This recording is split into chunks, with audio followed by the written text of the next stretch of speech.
এঁচড়টাকে ভালো করে নিয়ে নিলে হাতে আটাগুলো লাগবে না। এদিকে আমি এঁচড়টা কেটে নিচ্ছি।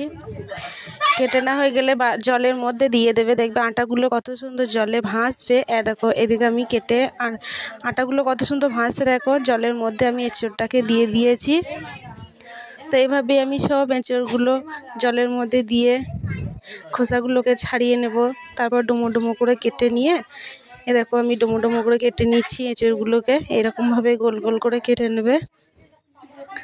তো যদি ভালো লাগে ভিডিওটা, যদি মনে হয় যে না পাশে থাকা যেতেই পারে, তাহলে একটু ভালোবাসা দিয়ে পাশে থেকো। তোমাদের ভালোবাসা পেলে আমার আরেকটা ভিডিও করা উৎসাহ বাড়বে। তো এই দেখো আমার এঁচড়গুলো প্রায় শেষের দিকে কাটা হয়ে গেছে। ভালো করে ধুয়ে জল ঝরিয়ে নিয়েছি। আলুগুলো ওরকমভাবে কেটে নিয়েছি। তো কড়াইয়ে তেল দিয়ে এরপর আমি এঁচড়গুলোকে দিয়ে দিচ্ছি ভাজার জন্য। এঁচড়গুলো ভাজার জন্য আমি একটু দিয়ে দিলাম, একটু লবণ দেবো, একটু হলুদ দেবো। তারপর ভালোভাবে ভেজে নেবো এঁচড়টাকে। এরকমভাবে এঁচড়টা সব ভেজে তুলে নেবো। তো দেখো আমার এঁচড়গুলো সব লাল লাল করে ভাজা হয়ে গেছে। এবার আমি অল্প অল্প করে এঁচড়গুলো সব তুলে নিচ্ছি। তো এঁচড়গুলো আমার তুলে নেওয়া হয়ে গেলে আমি এবার আলুগুলো ভালো করে ভেজে নেব।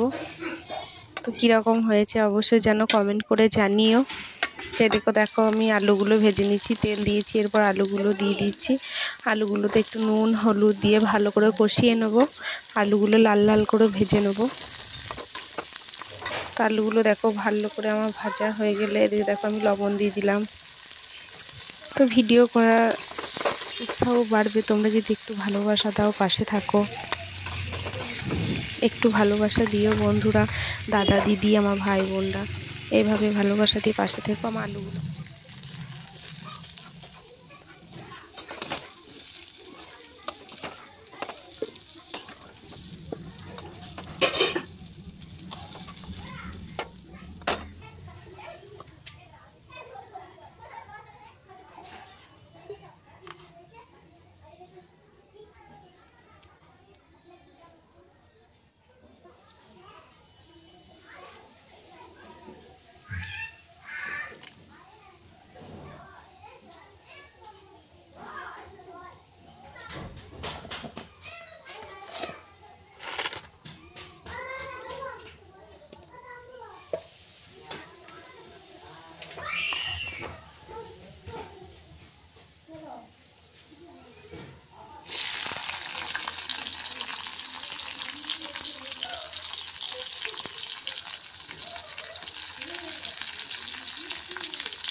তো এবার দেখো আমার মশলাগুলো ভালো করে পাকিয়ে নিয়েছি।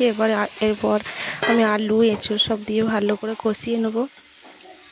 তো ভালো করে কষিয়ে নিতে হবে এঁচড়টাকে। এবার আমি দিয়ে দেবো নুন, পরিমাণ মতন যার যেমন লাগবে সেরকম নুন দিয়ে দেবে। তো নুনটা দিয়ে আমি ভালো করে কষিয়ে নেব।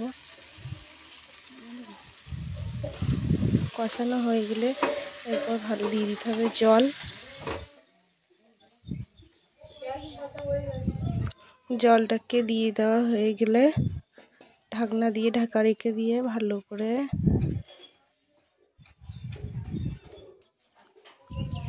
ঢাকা সেদ্ধ হয়ে গেলে এরপর দিয়ে দেবো ধনেপাতা, ধনেপাতাটা দিয়ে খানিকক্ষণ রেখে দিয়ে নামিয়ে নেবো। তো দেখো এবার আমি নামিয়ে নিয়েছি, কেমন হয়েছে অবশ্যই বলো।